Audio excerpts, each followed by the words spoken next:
Hello, Mech fans. This is Duncan Fisher. Hold on firmly to your mana potions, fireballs, and familiars, because you are tuning in to your regularly scheduled episode of the First Circuit Podcast.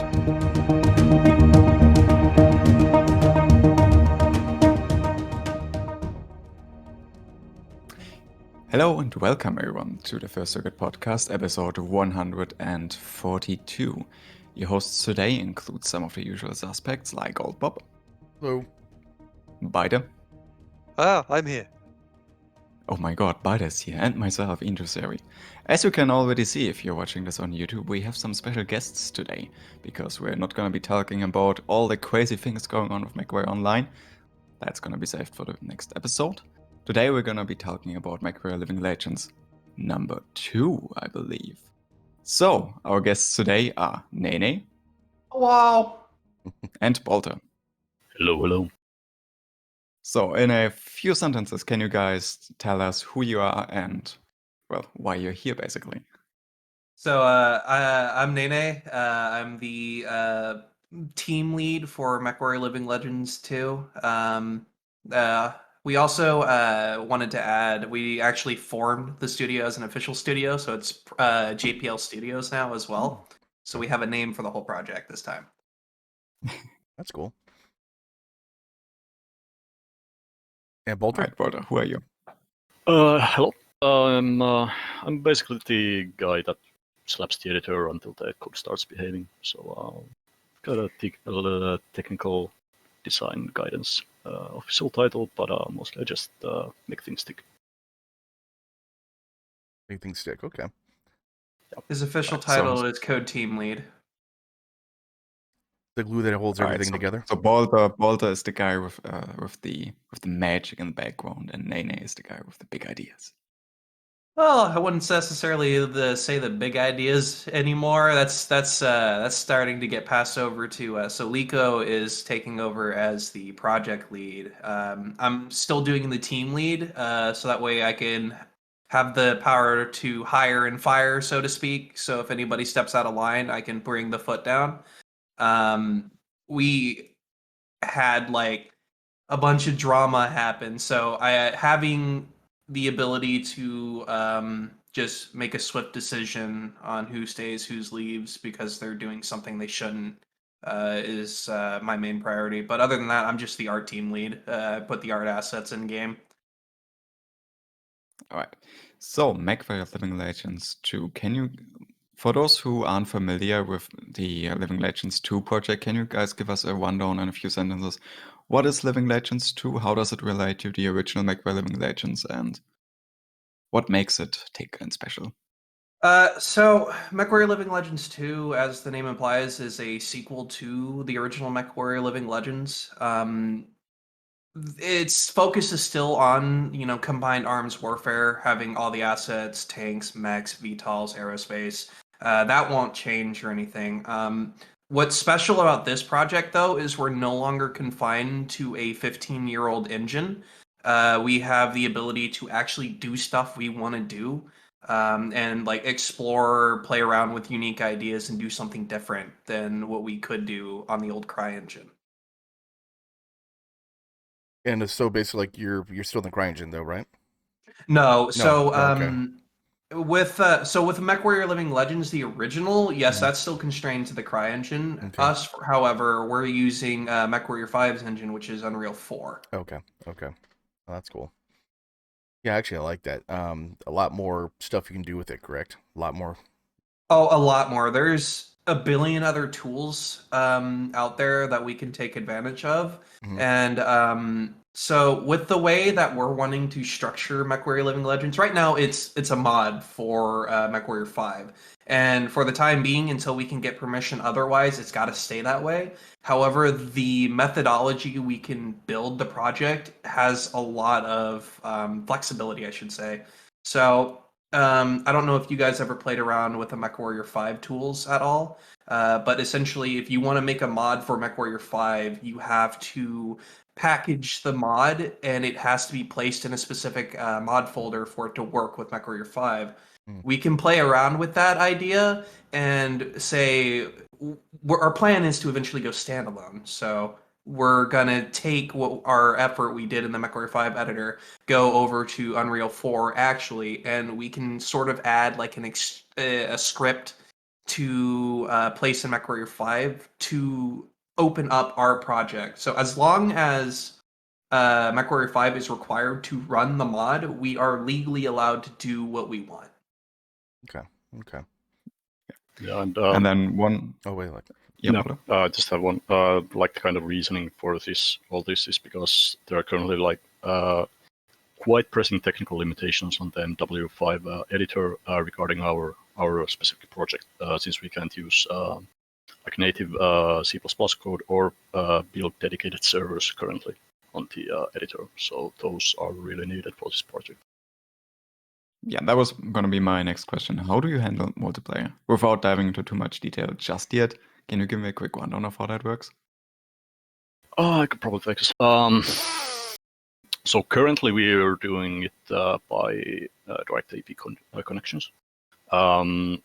If possible, we'll do like AGS, Steam integrations, etc. If we can work those in. But for the most part, we've been testing straight out of direct connections, and even getting that to work has been sort of hacky because we have to like do real specific launch sequence, so can't launch it through the EGS. We have to launch it directly. But basically just direct IP connections for now and listen servers. so like when it does come Actually- out though, like how many people do you think you'd be having on each team and all that kind of stuff? Like how many people? So when we did our initial playtest, actually last week, we managed to. There was some hiccups, but we managed to get roughly around 25 players into a server. Relatively stable frame rates, surprisingly. So like upwards of. I have a 1080 Ti, so user experience could vary. But roughly around 60 frames with a few stutters here and there. Server desync was the biggest issue we've had, especially with Aerospace in its current implementation. You can go from 0 to literally 1,000 in a microsecond. So it's really hard to control, but we're working on it. The goal is hopefully 32 players. I believe it's feasible, but of course I'm not the programmer. Yeah, eventually it should be. Even now there was some like really hacky code segment that were really bogging it down, like really bad. Bad practice, So- etc. So do you already have dedicated servers up and running for this? No, Where it's just playtest listen is- servers. Those were hosted on NACE computer, so it's only listening servers for now. We can't build like separate headless clients for this. Okay, and are you using the MechWarrior 5 co-op system at all, or is it all completely custom?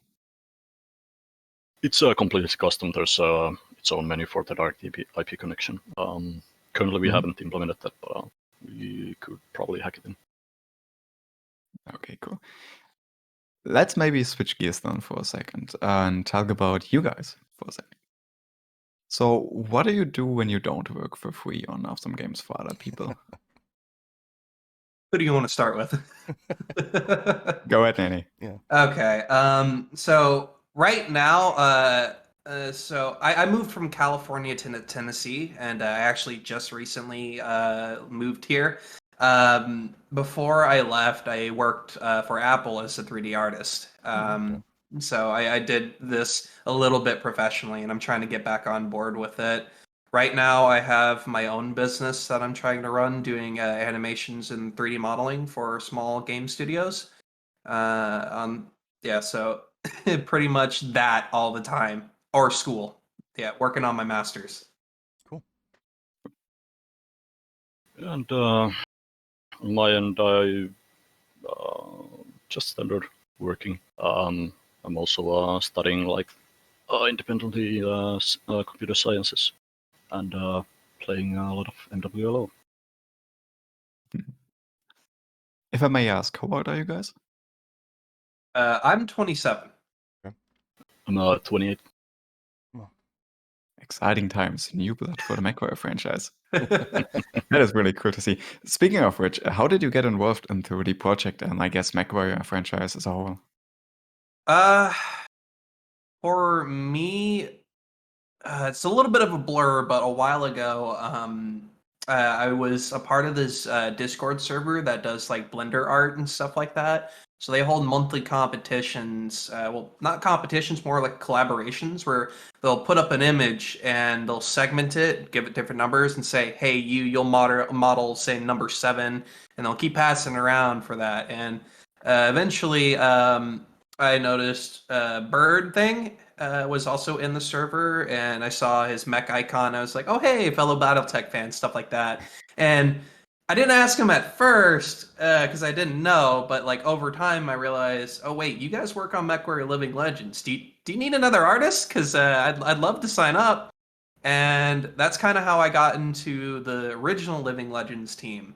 And I was doing 3D art for them for a couple of years. So like the Goblin, the Mad Dog rework. I did the Marauder model, as well as a few other small things here and there, texture work, stuff like that. Um, Eventually, the discussion came up because like I was feeling. I'd only been with the team for a couple of years, and I was already feeling the growing pains of CryEngine. I was like, so MechWarrior 5 is getting some mod tools. You guys be interested in that? And there was a pretty decently heated argument over it. Half the team was like, no, never working with Piranha Games. Other half was like, we could do this, but like I'm a little hesitant. So I was like, you know what? Screw it. I'm just gonna do this myself. I emailed Piranha Games myself. Got directed to Russ Bullock, and we had a couple email chains regarding the legality, the requirements, what we had to do if a project like this existed. And he basically told me like, as long you can't make a standalone game, you're legally not allowed to do that. You don't have a license for it. Yeah. But MechWarrior 5 is going to have mod support, and you're more than welcome to build for that, and we'll help you out where we can. After that point, I relayed the news to everyone, and they were not happy with me at all. Not in the slightest. But apparently, behind the scenes, I did not know this at all. Liko was pulling together a team to start working on the second project, and they realized, oh, hey, Nathan already did half of the legwork for us. Let's bring him in.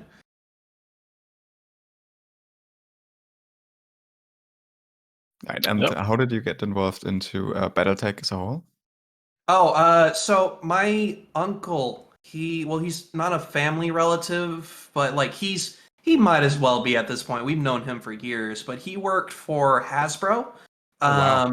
Yeah, he was in the game Wow. divisions for Hasbro. So he gave me long time ago a copy of MechWarrior 3 Pirates Moon. Oh, yeah. Um, I played Mech Commander Gold, and I was maybe like 5 or 6 at the time, so I didn't really understand it very well. I was bad at that game. But I always loved mechs. I was always really interested in the genre. And when I got handed a copy of this box, I was like, "Oh my god, you can actually pilot the mechs!" My dad, we went out to the store, we bought a joystick, plugged in, realized, "Oh, you need MechWarrior 3 to play this game." So we went out, bought MechWarrior 3, and I played that like start to finish a good like 10 or so times. Like I kept playing it. And then MechWarrior 4 came out, and I just kept playing the ever living crap out of that. Then Mech Commander 2, like I was hooked on BattleTech. That's cool. Super cool. All right, Balder, how about you? Well, for the team in general, I started around the modding community in the MWL5 Discord when it was kind of came to be. Just lurking around, and then like originally started to work on a like battle armor mod for MWL5. Was doing the groundwork, etc. before the editor was released, and at some point the team for MWLL2, Liko just said, Psst, "Do you want to work on this?" And I'm like, "Yeah, of course." And yeah, then I've been pretty quiet on my other mod projects and been just slaving away at this one. In BattleTech in general, started with MechWarrior 4, Mercenaries. I was like yeah, a little kid as well. Played that a lot back then. Then I kind of forgot about Battletech for years, and eventually I think, I'm not sure if MWO or MWLL was the first, but yeah, around like when the MWLL Community Edition took off some years ago, that's when I started like really getting into this, and been at it since. Well, do you guys or someone on your team have a background in the video game industry, or are you just doing this all freehand? For me, I got my start working for Autodesk. I used to do QA work for them, and because of that, I was pretty close with a lot of the game studios. Epic Games was one of our biggest partners, so I got to hang out with the dudes who made Fortnite a lot. Really, like they're a really passionate group. They love what they do. Like, you could definitely tell, though, they know how cringe some of the stuff they do is. So it's like really awkward asking them some questions, or like one of the dudes, like they'll have kids come up to them and like, you work on Fortnite, and they'll do like the Fortnite dance for them, and it's it's fun. But I was a military kid, so we moved around a lot, and one of the places we moved to was in Marin County, where 2K Games was. So I got to do a lot of Q&A and play testing for them. One of my favorites was for the Civ. I got to do most of the Civ series, as well as Borderlands, XCOM, what was it? Mafia 3. I got to play test from start to finish. And not to toot my own horn, but a lot of the problems I called in that game before it was released was also called by all the other reviewers. So, you know, a little bit of, I was right kind of feeling. Yeah. Other than that, I'm still not sure what I did exactly, but I worked for Apple as a 3D artist, and they gave me this handheld scanner that costs more than my car. It was $35,000 for this thing, but essentially you can create 3D models through scans. And they gave me a bunch of objects and told me, make models of this. Okay, what's it for? We're not going to tell you, but do it anyways. And to this day, I still don't know what it's for. My manager told me when the NDA is up, he'll tell me, but I still haven't received a message from him. It's for the moon base. Yeah, right? They're the new Apple moon base, or the new Apple rockets. Yeah. Other than that, Living Legends was really the closest thing I could say I got to making like a final project I could tangibly play or hold or do whatever with. Okay. All right, so you guys have experience in the like IT and 3D development ecosystem as a whole, but you don't have that much specific experience for video game workflows. No, Okay. my experience is all over the place. Okay. In that case, I'm actually gonna jump a bit forward. How do you build up your skills in that sense? Do you have any kind of specific sources, or do you just make it up as you go? Like in terms of like building a portfolio? I guess, yeah. I Okay. guess. Yeah, and building your workflows in the team, all those things you need to learn and coordinate. So a lot of it, or at least for me, a lot of the skills that I have are entirely self-taught. I go to school for quote-unquote art, but they really don't teach you what you need to know to actually do something in the industry. Literally, video games, if you want to get into as a game developer, or if this is a hobby or a passion or whatever, you can go to school for it, but it's not going to give you what you need in order to succeed. You need to be willing to take the time outside of school, take the time out of work, spend free days off, like even if you have to take an entire weekend just to do it. I'd really recommend taking time to learn something. Find what interests you, because there's a billion different things, like 3D art, for example. There's animation, there's character art, there's hard surface modeling, there's sculpting. There's a lot of facets. Find a facet that fits you. Work on that like every single day, at least an hour or two. Do something that like equals to that.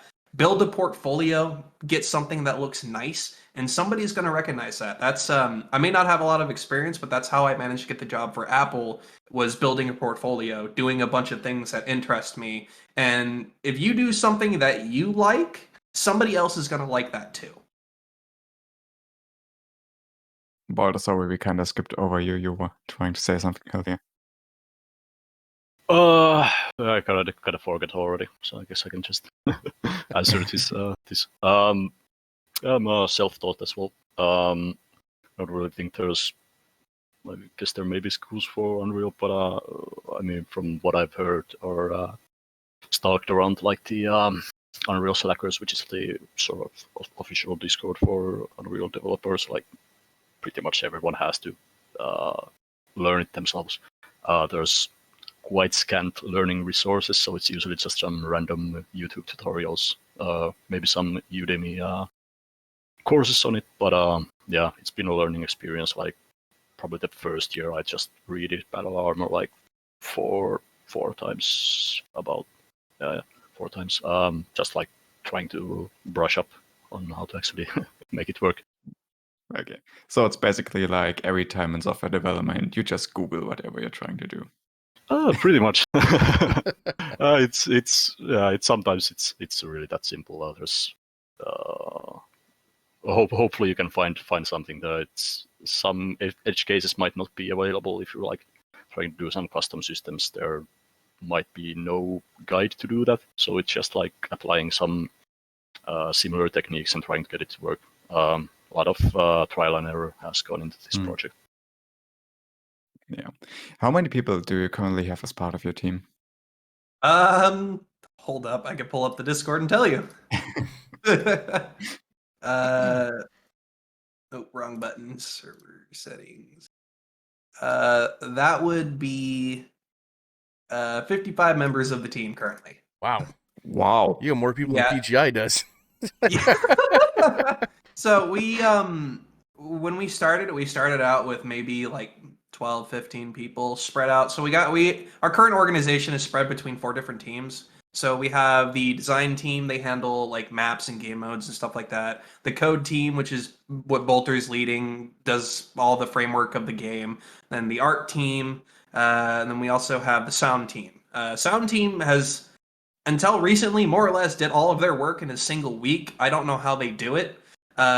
Bolter has literally single-handedly built this entire game as it is, for the most part. And then me and the artist are struggling to keep up. It takes a while, but when we went public, we got like an influx of people like said, "Hey, I like what I saw. Like, I want to be a part of this." And we had a lot of people just reach out wanting to help either financially or wanting to help with the project itself, or just wanting to help spread the word. Phil from No Guts No Galaxy reached out to us as well. And was it, I can't pronounce his name, Darren from the PGI team. He got me in touch with him. Yeah, Darren, there it is. Yeah, he got me in touch with him and said I should reach out to Phil to try and help us, get some more community outreach. Yeah, definitely, man. I mean, I was actually watching a streamer the other night, and they were talking about MechWarrior Living Legends too. I'm like, hey, basically we're gonna have him on the podcast. Check it out. And they were so excited about having combined arms. Armor, tanks, vehicles, and everything else. They loved it. They loved that idea, and so it's getting out there. It's getting out there. It's gonna be a great thing you guys are doing, because I love combined arms. I'm a big combined arms type person. Mechs are cool. Don't get me wrong, but I mean, battle armor. Come on. I mean, it's awesome.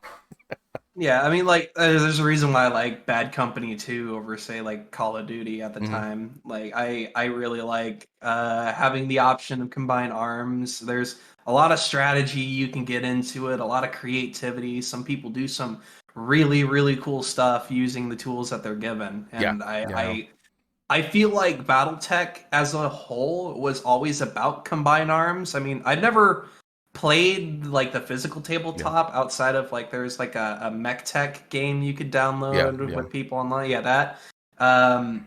I've always wanted something like that for BattleTech, and when I originally discovered Living Legends, that was like, oh my god, this is actually a thing. I love it. Yeah. And I want to bring that feeling with MechWarrior Living Legends too, because it's severely lacking in the genre right now. Oh, definitely, by far. Like, I mean, the only time you see it is on the tabletop games. Basically, you have like combined arms, and that's it. And you don't see him in the online games. You don't see him like anywhere except for your game, MechWarrior Living Legends. So yeah, definitely. Cool idea. I love it. Definitely. So with 55 people, you said you have kind of split them up in like 4 divisions and you communicate via Discord, I assume. Yeah, we use a Discord server for all our development needs. Do you have some kind of other external tool to like track your progress and communicate on split tasks, something like Jira or this kind of stuff? Yeah, so we use Trello in order to keep track of our tasks. So we got several people of our team are actually industry veterans who are also either part of the team or helping collaborate with the team. One guy, he manages like Fortune 500 companies with their organization and structure. So he hopped right in, and since Lico's taking over as project lead, he's been helping him and the other dev teams trying to get organized. So we literally have like backing from people who have been a part of this industry for like 25 years or plus. We also use, for the time being, it's not really a recommended choice, but it's what we can afford because I'm literally paying out of pocket for all of our tools. I'm using GitHub to do all of our repositories. It's not a recommended program for this at all. It's not meant for this. It's meant for coding and maybe like websites and development projects like that. Not meant to host a game. It's got a file size limit of like a gigabyte, and it's been difficult to work with.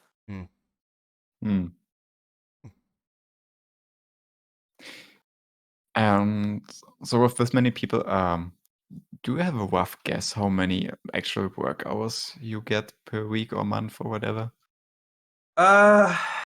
I guess it really depends on each individual person because I mean, by the end of the day, this is just this is a volunteer project, like a passion project, essentially. None of us are getting paid for this, so we all have to, we got to earn money somehow, feed ourselves, and put bread on the table, so to speak. For me, I'm fortunate that because I was a military dependent, I get money through school that I can use to help me pay my bills while I'm looking for work and transitioning from California to Tennessee. So I can put a lot of time into this, but not everybody's so lucky. Yeah, I've got a lot of time myself as well. So personally, I'd say it's averages around 20 hours, but it fluctuates wildly.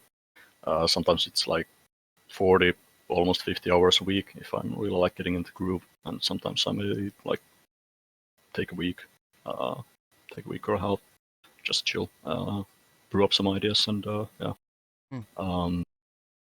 But yeah, like I said, it's a volunteer project, so we work when we can. Especially with COVID, can be quite rough. Yeah. Yeah. It still sounds like you have more manpower and actual work time than some of the small indie companies. So I'm impressed. Yeah, I know. Yeah, we got lucky because MechWarrior Living Legends was already a name, so we had we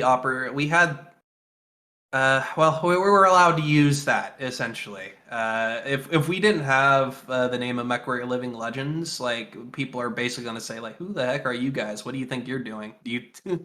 Not a lot of people, surprisingly, still have faith in MechWarrior Living Legends, becoming the game that they dream of. So I'm glad that we have this kind of community feedback. Yeah. Also sounds like a lot of pressure you guys got going on. How do you deal with that? Mostly ignore it. That's generally like the best idea, or at least we've all had, was like, because I don't know if any of you have actually checked our community Discord, but if you go into dev questions or suggestions, it is a mosh pit like half the time. People will put an idea out there and then somebody else always has an issue. Like one of the biggest, I guess, contrivances people have is with like I guess, was it pinpoint damage or hitbox, or like how to handle ammo explosions in case, or knockdowns or crits and stuff like that. One person will post an idea, and whether it's good or not, another person will be like, no, this is bad, this is not what I want. And it essentially our best tool to not get lost in all of this is just to pretend it's not happening.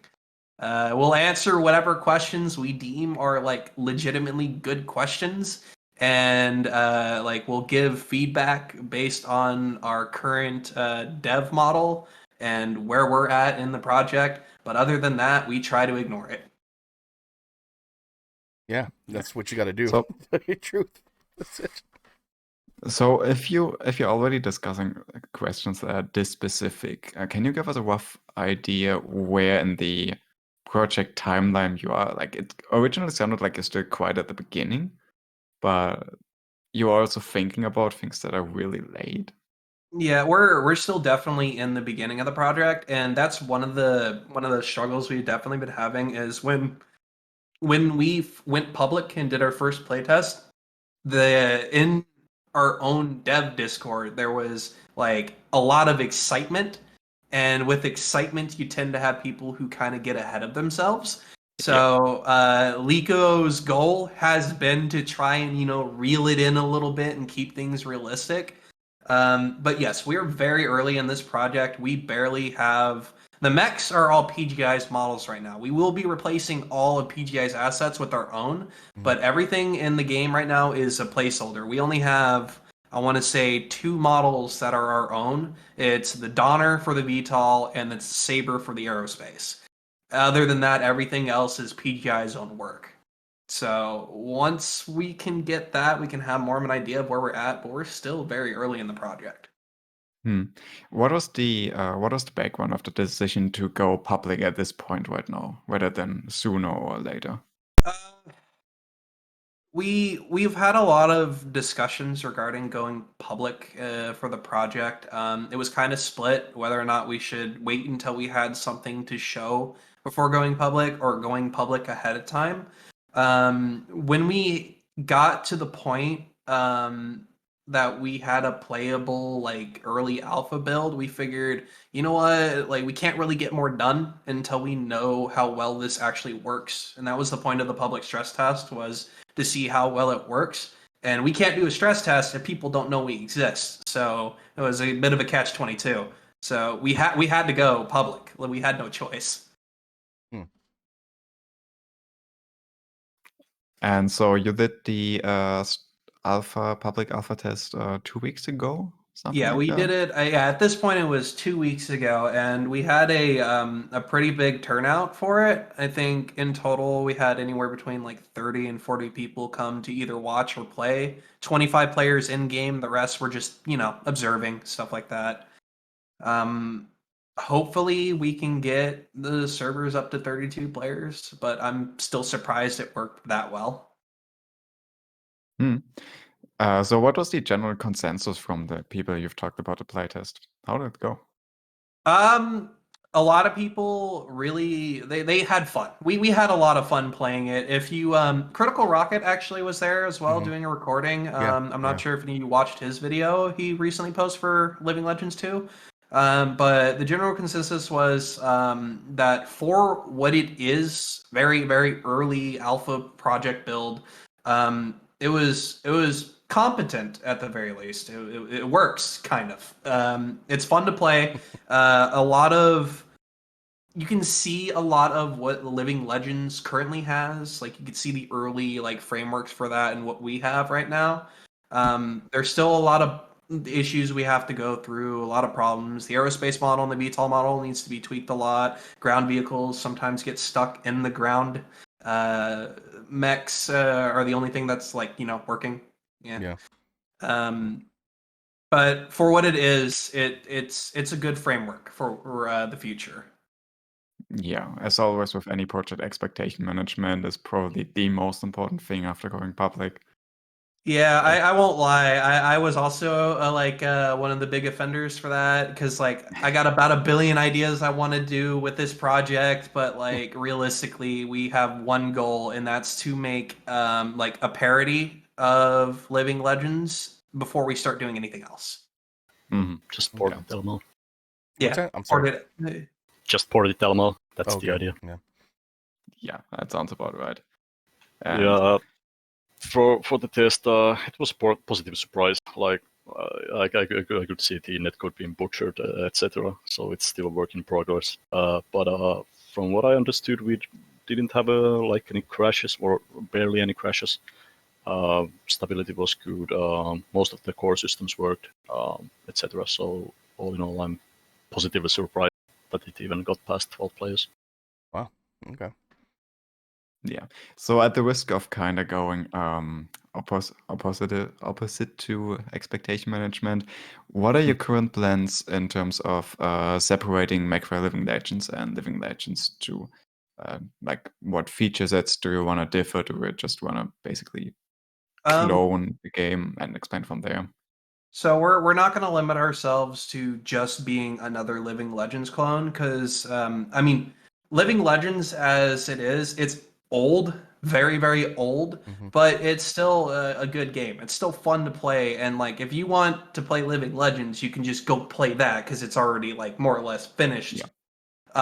Our ways of standing out is we have new tools, we have tech isn't older than my brother. Like the CryEngine's 15 years old at this point. It has no PBR support. We can't really do much of the code because it's all buried deep inside the source and we're not allowed to access it.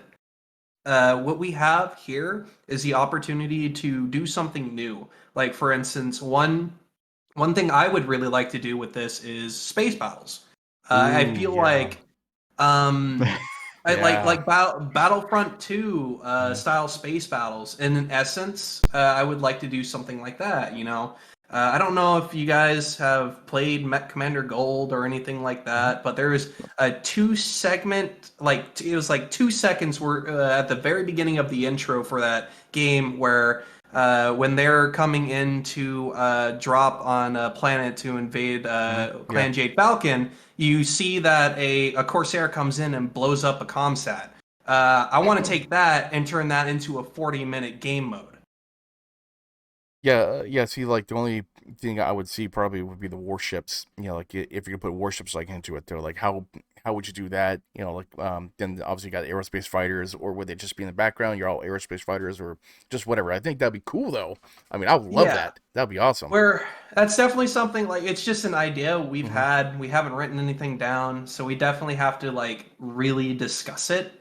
But we don't want to limit ourselves to just being Living Legends 2.0. Yeah. Yeah. That's not something we want to do. I guess the general idea is get port it first, and then we can when we get a solid foundation set in, then we'll see about expanding. And for the port, we'll of course do some quality of life fixes that haven't Yeah. been possible to do in the old MWLL. But for the most part, we'll try to stay through port it first, and then yeah, we got a lot of ideas going forward after that. So we've already talked for a couple of seconds about the mech models in particular.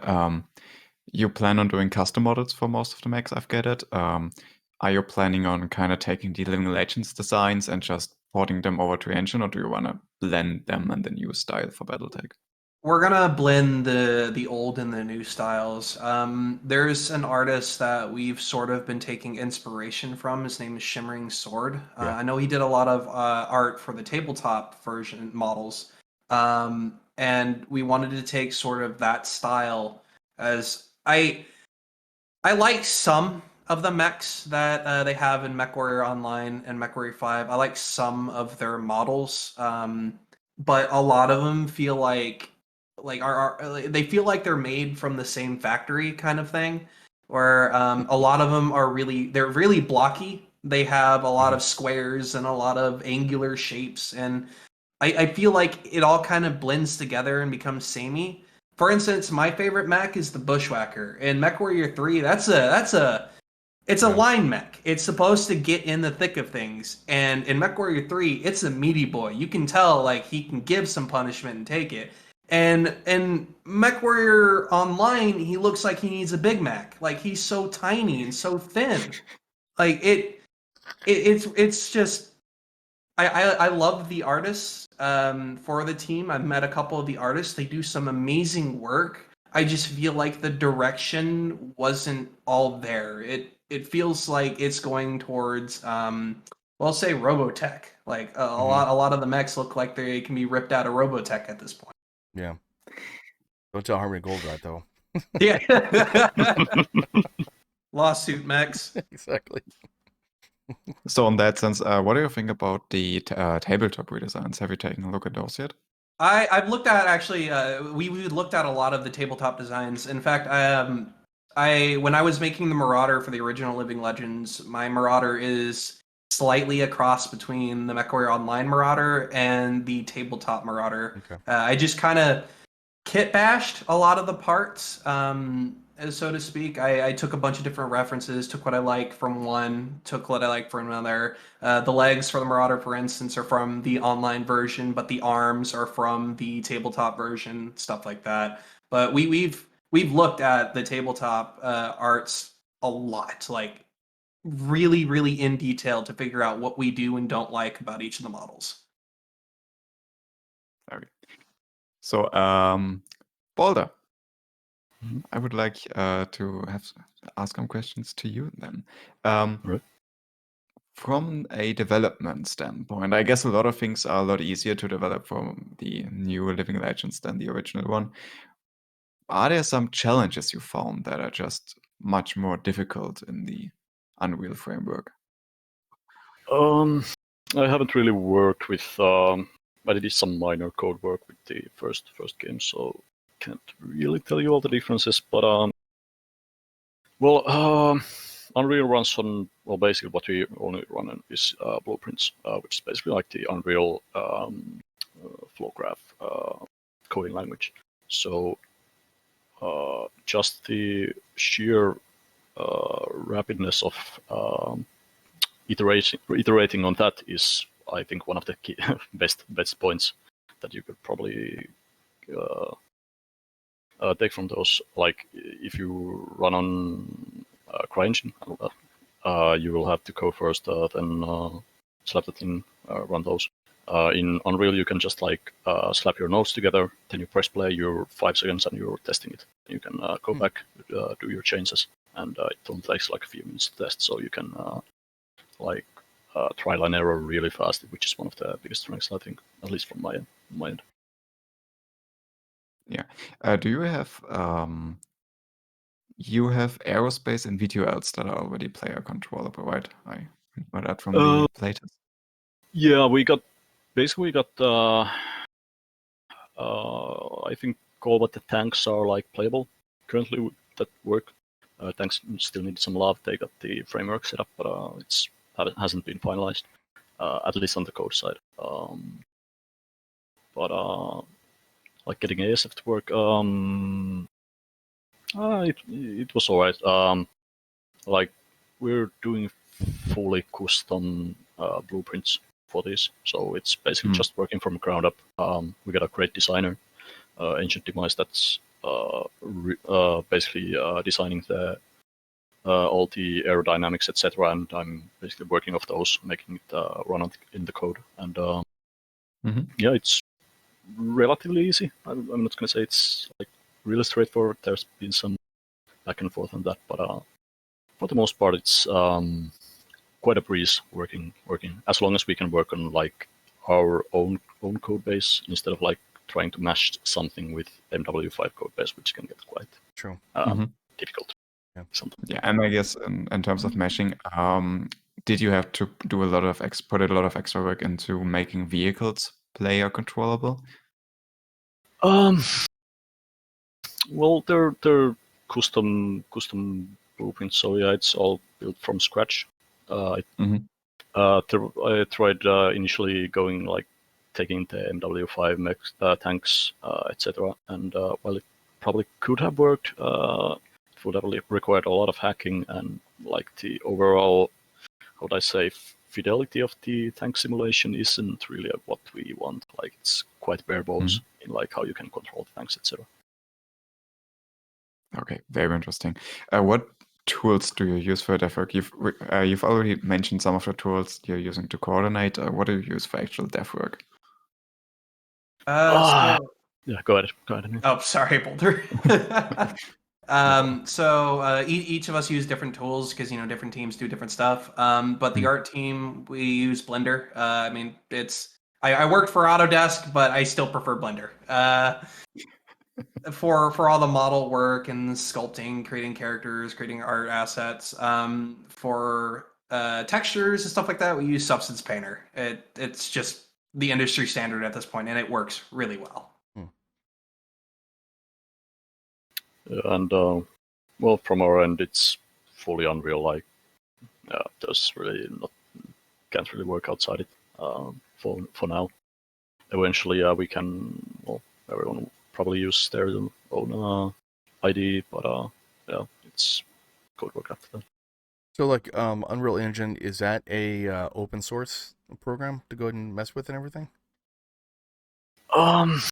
Unreal Engine itself is. MW5 engine is not. So it's basically built off. It's a modified Unreal Engine version 4.2, 3.1 that we're using. So we don't have like source level access with that, but yeah, it's Unreal Engine itself is. Okay, just curious about that. Yeah, and I guess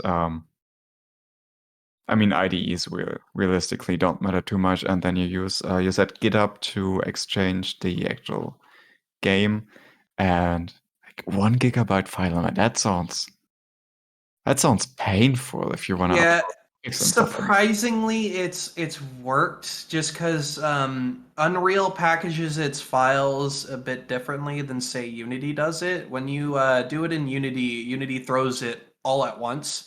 Unreal, you can just throw in the file once and you can reference it as many times as you need without, stacking up data. Our biggest concern was the level itself. So I'm not sure who all's looked at the playable test level so far, but it's essentially a redesign of Blood Gulch from Halo. And that level alone was like 5 gigs just for all the work on it. But when we packed it brought it down to only a couple like 100 megs. It surprisingly works really well for that.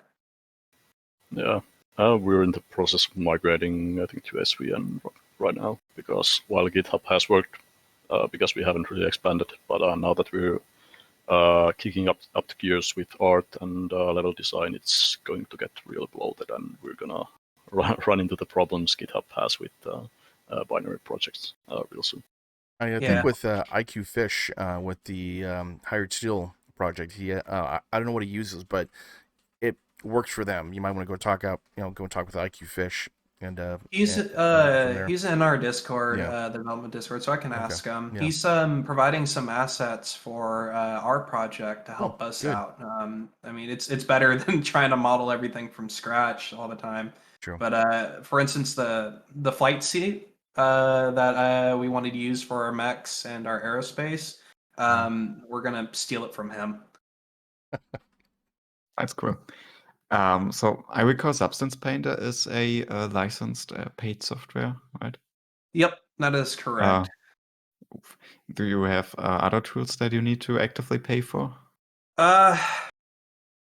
At the time, the only other software that we're paying for, or trying to get enough licenses or money to pay for, is World Creator 2 for creating the actual levels. We want to get Houdini, but that's a $300 software as well. It's really expensive, and most of the stuff we're using right now, I'm paying out of pocket myself to get people what they need. Yeah. And it's adding up quick. Always does. Okay, so I guess let's jump forward. How can people help you in that sense? So right now, we don't have anything for helping us financially wise, and we're going to keep that way for a little bit. We don't feel comfortable taking people's money until we have something to show for it. And right now, we don't feel like we have something to show for it. Our goal for this project right now, like for our roadmap, is to get a vertical slice completed. So having 3 levels completed, 4 mechs, 4 variants, 2 aerospace, 2 VTOL, and 2 ground vehicles. Once we have that and it's a competent project, then we'll feel comfortable asking people, hey, like we need this for tools, and especially servers. Servers are going to be the biggest expense. We need money to host those. Otherwise, people can't play. Yeah. But right now we don't want to take people's money unless we feel like they're getting a product that's worth paying for. So I guess if people want to support you, they could start saving up to maybe host a server for you in the future. I mean, if people are willing to hardware, you could probably donate that. If like if you say like you got an old computer sitting in the corner of your room, just plug it into your Ethernet, and we can set it up as a render node or like host a server on it. That would probably help us out a little bit. Otherwise, I'm not taking anybody's money until we're ready to. Yeah. Okay. That's always the idea. All right. So far, out of the things you've done for Living Legends 2, what are the things you are most proud of? Honestly, I'm mostly proud of the community. When we started this project, we had so many doubts going through this that we could even make it work. There were so many uncertainties. Our talks with PGI, they've been pretty forthcoming with information regarding their project, but a lot of it was only like in bits and pieces. We kind of had to pull it out. A lot of people. Biggest hurdle was like, could we even get multiplayer working? There was so many doubts that we would have enough manpower or resources to even finish a competent game. Balder, what do you think? I guess just the playtest that it actually ran that well. It didn't crash for people. The game itself worked, like even if the netcode broke down quite hard. It was sort of expected. So, all things considered, like I don't really have any like favorites. No favorite children or anything, but overall, I'm pretty happy with the level, like background level that it's functioning at currently. Don't lie to us, Balder. Everyone has favorite children. I guess so, but I can't really single out anything at this time, unfortunately. Okay, so from the lessons learned with the playtest, do you think you guys are gonna be busy for quite a while, or do we have plans for a future playtest at some point soon? We're definitely going to be doing a future playtest pretty frequently. Sorry, stuttering on my own words. We're going to be doing frequent updates to the current build. Our plan is to try and do it in 2-week cycles. So whatever, we'll set up a roadmap for the next build and try to put whatever we can into completing that build for the next update. Right now, our plan is finishing the assets, getting the maps done, and for our current store build, we pretty much have like 10 different mechs. We're going to want to consolidate that down to the 4 mechs with the 4 variants, so that way we have a more manageable playtest to work with. Do you have a timeline for this? Hopefully 2 weeks from now. Oh, okay. Wow. Okay. I didn't. I expected a couple months, but 2 weeks from now, that's great. We've surprisingly gotten quite a bit done. The maps themselves are almost ready for a playable build. We've gotten, I think, like 10 people on the maps team alone. They're all working on currently working on their individual maps, and then we're all going to collaborate together to get assets thrown into the maps to make a playable map. Okay. Well, I didn't expect that. Damn, that's great. Actually, I'm gonna have. Can I be a playtester on this one? Yeah, of course. Like anybody who the requirement, of course, right now due to legal reasons, is you own a copy of MechWarrior 5. Yeah. But if you want to play test the game, you just hop into the community Discord, give yourself the role, and you can download the build. Okay, cool. Kind of random question then. MechWarrior 5 is, I believe, still part of the Microsoft what's it called, Game Pass. Is that version compatible with your mod? No. So we actually had, I think, like 4 or 5 people who came in, and we were trying to walk them through trying to actually get the mod working. Turns out that they had the Game Pass. I guess the way it handles its licensing interferes with our ability to run our network. Same. Oh, sorry. Go ahead, Yeah. Walter. So basically, we have to hack the game basically to make the multiplayer work. So we have to launch it without the existing networking subsystem. So what the base game actually uses for running the network, and it can't be done on the Xbox Live because the files are encrypted, etc. On that. Yeah. So yeah, you can run and test it single player, but you can't connect currently. Okay. Okay. Yeah, I would imagine Microsoft isn't all too happy with what you guys are doing. Yeah, I've actually been in. So the vice president of the Microsoft Game Division, I reach out to him regarding us getting a standalone license for that. They basically told us no, just no.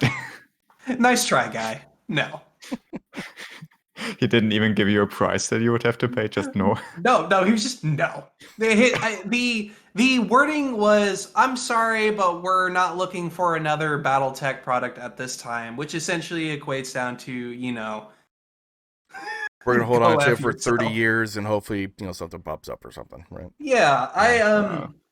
we're thinking that maybe if we get enough like player feedback, if we get enough of a community going, we might be able to do what Installation 01 does and get a standalone license or like a non-commercial license.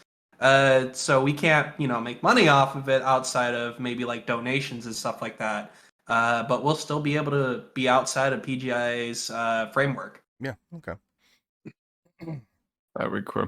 So I guess in the sense of getting people to bug Microsoft, how can people help to spread the word? And do you have any plans to do specific marketing for MechWarrior Living Legends? We do. We're just getting started. I recently created the MechWarrior Living Legends Twitter. That's up and running. We're gonna make a Facebook page. We have some people working on a website for us. If anybody wants to help this project, the biggest thing they can do is spread the word to as many people who has listen. That's really the biggest thing we need right now is members, manpower. Well, we'll take whoever is willing to volunteer, and of course, has the skills to do it. We won't take everybody, but if you want to, get your start, your foot in the door, this is the best way to do it. Okay. Yeah, definitely spread the word, man. That's how everything works. That's how guerrilla marketing is. So yeah, Yep. definitely. Yeah. True. Yep. And as always, for those of you listening to the podcast, links are going to be in the description, so feel free to share those around. And I actually only have one more question. What are your major inspirations and influences besides, of course, the original MechWarrior Living Legends? For me, I have quite a few. For one, the Installation 01 team was a pretty big inspiration for me. A while ago, before I joined Living Legends team, I wanted to work on a Halo project, and I applied for them like so many times, and never once have I heard back from them. I felt a little bit defeated, so I was like, you know what could hurt? I reached out to Bolter and showed him some of the models I made. It's like, pretty please, can I please work on your guys' project? I need something in my life. And he like immediately said yes, like we're up for it. And until we started working on Living Legends 2, I was more or less the go-to guy for getting models done in Living Legends. I did a lot of the texture and modeling work for them. And it was thanks to them that I even got a job at Apple as a 3D artist role. Cool. Walter? Inspirations besides MWLL. I'd say maybe for like tribes. Tribes really good for. I'm probably gonna be designing battle armors is kind of my forte in the first MWLL.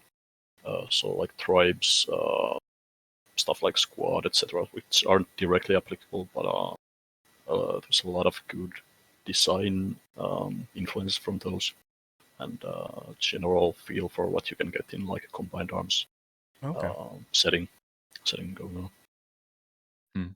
So as a team, do we have any kind of game or other project you're looking at where like, okay, this is cool, we kind of want to do something like this? We've been taking a lot of inspiration from a lot of different games. I don't know if anybody's actually been listening to me, but for the flight models for aerospace and VTOL, I kind of wanted to do something like like War Thunder does it, or shoot just like I feel like the mouse is a pretty good tool we can use for actually controlling our aerospace without it crashing and burning like it does currently. Whether or not they listen to my suggestions is, another story entirely. But yeah, actually, Squad's another good inspiration. Arma, stuff like that. I mean, the formula that they have works really well for what we're trying to do. Combined arms. It's kind of, in a way, kind of a sandbox already as it is. You can kind of do what you want with it. Mm-hmm. Um, yeah, there's a lot out there. Too many for me to name. Whatever is the hot topic of the moment. Yeah, for the most part, we got a really good inspiration of it from the first MWLL, which is, in my opinion, a real masterpiece of a game. I agree. It is janky, it is unfinished, but even with that, it's really the best game I've ever played. And just being able to get that in, fix it a bit, is going to be quite an achievement. Yeah, I 100% agree. I'm always saying MechWarrior Living Legends is the best MechWarrior game out there right now. So if you can just basically bring Living Legends up to current day technology, you've already got a masterpiece on your hands. I mean, I love playing the battle armor. That was just freaking amazing. That was so much fun. So much fun. Yeah, Really we want to implement battle armor very, very soon once we can get enough. We don't know if it's going to be actually in the vertical slice, depending on how much work it actually takes implementing it. And we really haven't actually discussed how we want to implement battle armor. But what I would like to do is, you know how Fallout 4 handles power armor? Yeah. I kind of want to do that. Okay. Mhm. Yeah, definitely. Like in pieces, right? Pieces Yeah, or yeah. Yeah, and it's like treat battle armor as if it's like a vehicle rather than like you're like a big daddy in a giant suit where your skin's grafted to each segment of it. I just want to feel like it could be a tool you can use rather than something you're defaulted to. Okay. Mhm.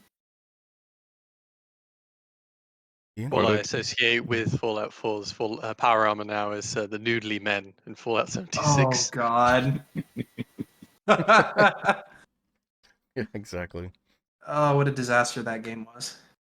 Yeah, it's getting better, but it has its issues, big time. When it first came out was S Show, man. I just couldn't believe they haven't put that out. Especially a AAA company. But anyways, that's a whole other story. Okay, sorry. Sorry, go ahead. very good. Walter, did you want to add something onto this? Well, on the topic of battle armor, it's one of the unfinished pieces of MWLL, so we really have a lot of freedom. Well, quite a lot of freedom to work with that. I'd say for the most part we want to make it less annoying to fight against and more approachable to play as, which are one of the two biggest issues I think that are for it currently. So to actually be good at MWLL battle armor, you have to play it really annoyingly, and it is really hard. It is probably the hardest asset to play in the game right now, which it can be in the new one as well, but it really needs some thought in that department. Yeah, the MWL1's battle armor, I just run around terrified. That usually works out quite well. Lots of hiding in ditches, like, come and get me! Oh, they chase me! And I jump out of the ditch with jump jets, and it works quite well at wasting their time. But I'm not sure I'm getting much actual damage done. Yeah. That's really how you play it. You just keep moving and hope you don't die. And I mean, if you're tying a couple, 1-2 guys that are chasing you, you're doing good work. True. Yeah, exactly. You buy time. Ian? Okay. Yeah, from my side, I'm through with the Living Legends related questions. I do have some quick fire questions if you guys want to do those. And before that, I would give it over to Bob and Bider if you have any more questions. I asked my questions that I need to go and ask. Actually, I'm pretty happy. It's getting out there. MechWarrior Living Legends 2. People are excited, and I'm excited. I mean, I didn't expect you guys to be this quick on what you're doing on the next playtest. That's awesome. Yeah, So, we yeah. got a surprising amount of support Yeah. from the community, and thanks to a lot of people joining, we now have like a good amount of manpower where we can get things done. Yeah, I mean, I mean, not to bash PGA, but damn, I mean, a group of friends coming together to make this game, and then we got PGI. I'm not bashing PGI that much, but yeah, that's okay. Okay. Yeah, Yeah, yeah, it really yeah, started as like a few guys with a dream, and now it's kind of blown up into a full development team. So it's yeah. It's also exciting why times. I'm really. Oh, sorry, Walter. Didn't mean to interrupt. No, I was finished. Don't worry. It's also why I'm really glad that Liko is taking up project lead, because essentially I was doing like PR team lead, Mhm. project lead, as well as art team lead all at the same time, and I was starting to feel the burnout from it. True. Okay. Yeah, need to delegate. Hmm. So I guess in that sense, how do you guys handle burnout and in general the stress this putting you under? For me, taking short breaks every so often is a good way. Just like because quite often I'll spend 2 weeks on doing something until it literally like starts to affect my health, and then I'll take like maybe half a week or a week, just play some games, do whatever I want. Um, I need to get out of the habit of doing that, but it's just been my coping method for right now.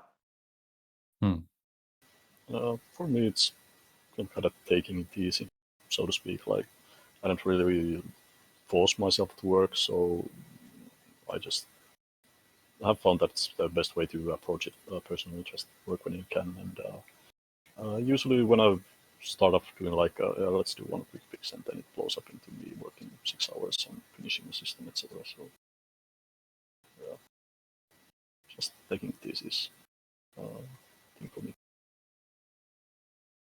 Yeah. All right then. Moving on to our last segment of the episode, quickfire questions. I'm basically gonna give you guys a not necessarily a question, just a topic, anything, and you're gonna try and answer it with a sentence or less. How versed are you in BattleTech lore? Wait, what was that? How versed? How well versed are you in BattleTech? Oh, how well versed? You're probably a lot, Nene. Yeah, I mean, I played all the MechWarrior games, but That's I haven't good. read any of the novels. Yeah. I'd say shame on you, but as long as you've at least played all the games. Yeah. I'm okay. I've read a few novels, played a lot. I'm not like encyclopedia level BT nerd, but yeah, I got the general grasp on all of the timeline, etc. Okay, that's probably good enough. Yeah. Right. Let's go. Favorite part of the timeline of BattleTech? Definitely the clan invasion. 30-50. Yeah. Yep. Yeah.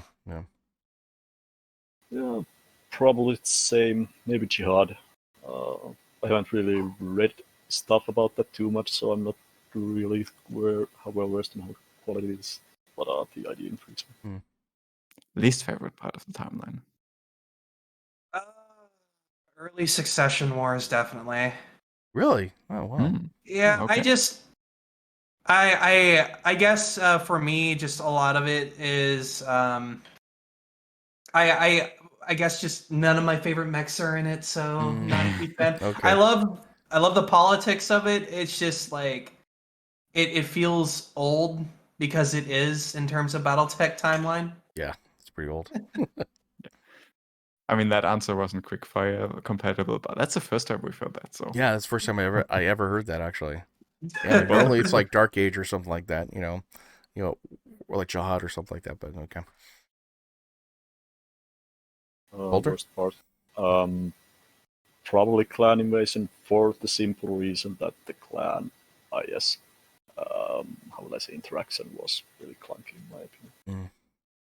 Okay. Favorite characters? Or top favorite character? Kerensky by far. Which one? There's many of them. Good point. Yeah. Uh Jenna Krinsky, I- Natasha No, Krinsky. no, Alexander Krinsky. Sorry, I'm terrible with names. Okay, Alexander. Okay. Okay. The original pimp daddy himself. The original guy who took everybody. Yeah. Yep. For me, Carson Carlisle or Aiden Price. Okay. Aiden Price, Carlisle. Yeah. Good choice. Well, and least favorite character?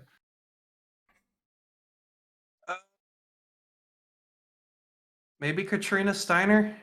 Everyone hates her. Everybody hates her. Yeah. You mean Catherine Steiner, of course. Catherine. Right? Yeah. Yeah. Okay. Best answer, by the way. Walter. I don't know, the lad from the Jade Falcon books. I don't know. He was a real asshole, just like a clunky clanner in general. Okay. I don't disagree. Favorite mech? Can I say two? Because it's really like Sure. Timberwolf or Bushwhacker. I grew up with those two. Okay. Cool. Walter? If I'd have to choose one, maybe Executioner. It's kind of the perfect balance of speed, firepower, armor in assaults. Interesting. And then let's start with Walter for the least favorite mech.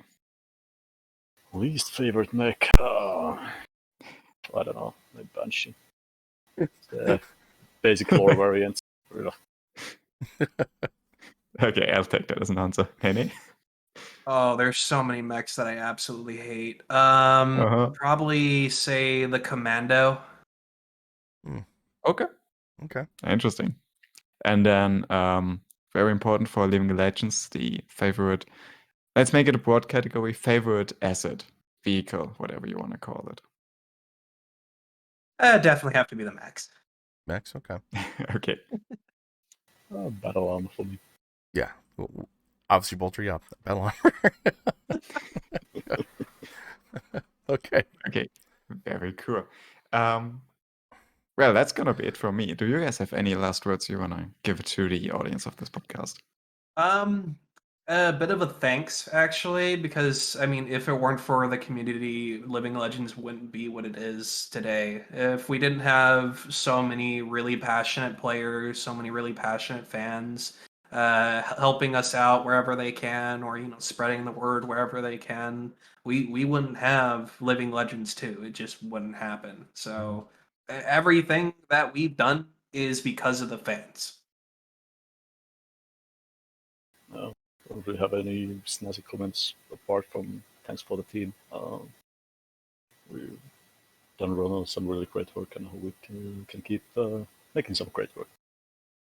Okay. And I guess then from us, thank you very much for being on the First Circuit podcast.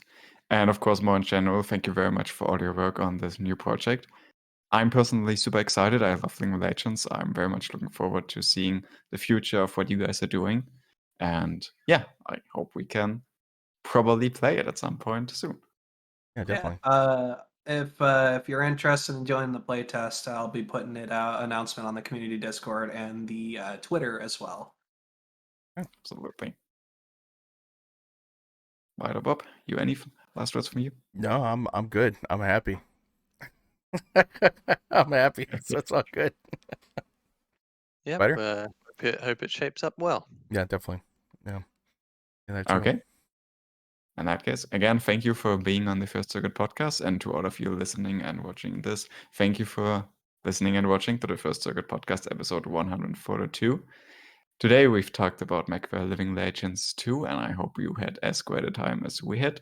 So, say goodbye, Nene. Bye-bye. Bolter.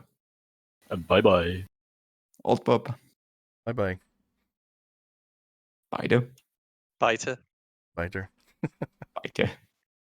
And of course, bye from me, Israel, and see you guys for next episode. Bye-bye.